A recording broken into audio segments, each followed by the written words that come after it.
Hoy en Expediente Omerta os vamos a susurrar la impactante historia de los Omerta y toda su subtrama durante el siglo pasado. Esperamos que lo disfrutéis. Dicho esto, comencemos.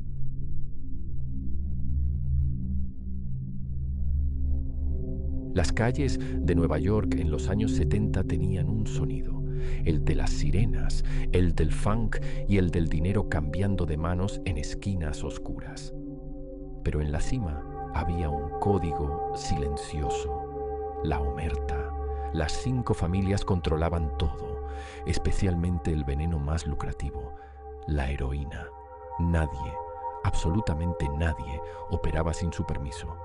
O pagabas tributo, o terminabas en el maletero de un coche en el aeropuerto JFK, hasta que llegó él, Frank Matthews, un hombre de Durham, Carolina del Norte, que miró el imperio de los Gambino, los Genovese y los Lucchese y no vio poder.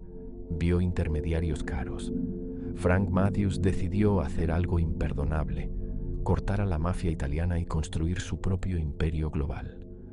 Se convirtió en el narcotraficante más poderoso de Estados Unidos, un hombre tan rico que sus hijos jugaban con fajos de billetes.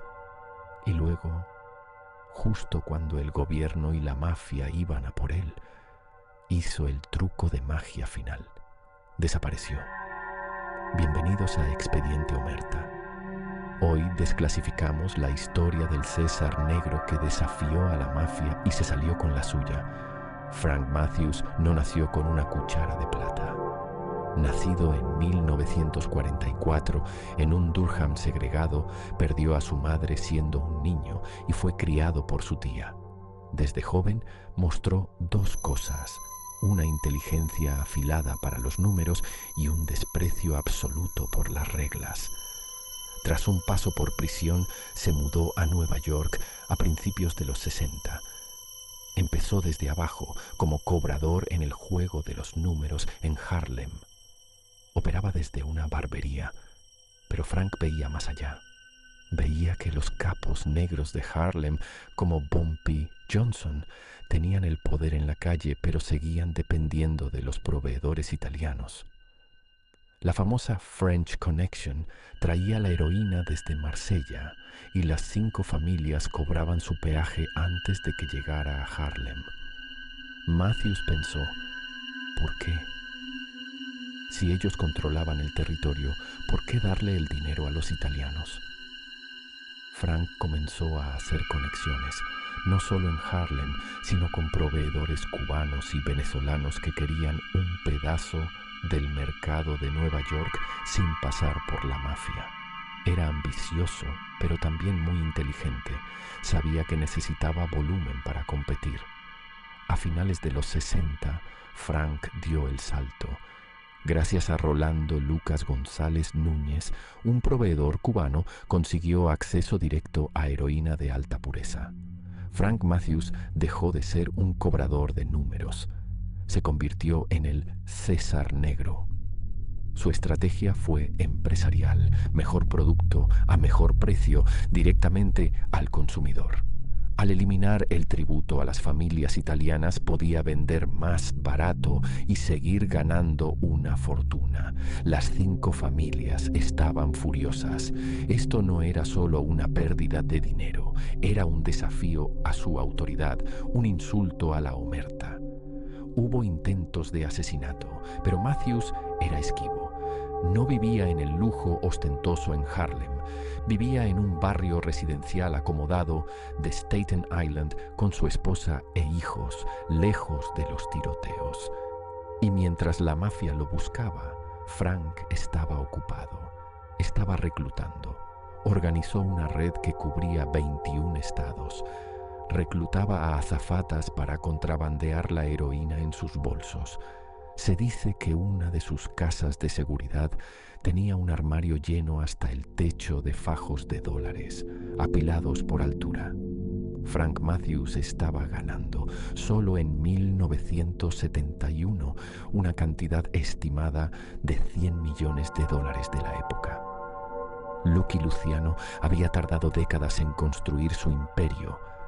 Matthews lo había hecho en años y sin ayuda de Italia. Pero el éxito tan brutal trae otro tipo de atención. Frank era tan grande que la recién creada DEA lo puso en su radar. Matthews no solo era un traficante, era un objetivo político. Representaba el fracaso del gobierno en controlar sus ciudades. En 1972, la DEA consiguió una orden para pinchar sus teléfonos. Lo que escucharon fue increíble. No solo operaciones de drogas, sino reuniones con otros traficantes negros y hispanos para crear una superorganización que controlara el narcotráfico en todo el este de Estados Unidos, eliminando a la mafia italiana para siempre. El gobierno actuó. En enero de 1973, Matthews fue arrestado en Las Vegas. Justo antes de un viaje a Los Ángeles, se le imputaron cargos de evasión de impuestos por valor de $100 millones. Era el abrazo del oso. El IRS y la DEA lo tenían acorralado. Las familias italianas respiraron aliviadas. Si el gobierno no lo mataba en prisión, ellos lo harían. Un magistrado federal en Las Vegas fijó una fianza astronómica, $5 millones, la más alta de la historia de Estados Unidos hasta ese momento. Y aquí es donde la historia de Frank Matthews sale de lo común y entra en la leyenda. A pesar de los $5 millones de fianza, Frank Matthews logró que un juez en Brooklyn la redujera a solo $325,000. Lo pagó en efectivo, por supuesto. El 2 de julio de 1973, Matthews debía comparecer en un tribunal de Brooklyn para una audiencia. No se presentó. Se dice que la noche anterior, Frank y su novia, Cheryl Denise Brown, tomaron un vuelo a Houston. No se llevó equipaje. No se llevó a su esposa ni a sus hijos. No se llevó la heroína. Se llevó, según estimaciones de la DEA, entre $15 y $20 millones en efectivo metidos en maletas. Y eso fue todo. Frank Matthews, el hombre que construyó un imperio de la nada y desafió a la mafia más poderosa del mundo, desapareció. La DEA ofreció una recompensa de $20,000, la más alta desde que buscaron a John Dillinger en 1931. Pero no hubo rastros, no hubo llamadas a la familia, no hubo avistamientos confirmados, no hubo movimientos bancarios, nada. ¿Qué pasó con el César Negro? Han pasado más de 50 años. Oficialmente sigue siendo un fugitivo.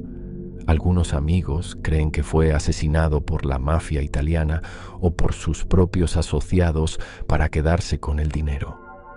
Pero no se ha encontrado su cuerpo ni se ha filtrado ninguna historia de un asesinato tan grande.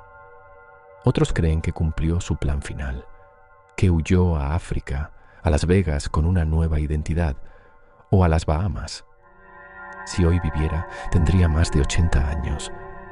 Lo cierto es que la historia de Frank Matthews es única. No solo fue un narcotraficante de éxito, fue un estratega que vio las grietas en el muro de poder de la mafia italiana y tuvo el valor de golpearlas. Demostró que la omerta no era invencible. Pero, sobre todo, dejó al mundo con una pregunta que aún hoy, en los archivos desclasificados, sigue sin respuesta. ¿Cómo puede un hombre tan famoso desaparecer tan completamente con $20 millones? Quizás Frank Matthews ya no sea el César Negro. Quizás sea solo un fantasma que se ríe de la mafia y del gobierno. Un recordatorio de que en el mundo del crimen organizado, a veces, el último expediente nunca se cierra. El silencio ha terminado. Suscríbete y rompe la omerta. Nuevos expedientes cada semana. Gracias por escucharnos desde las sombras.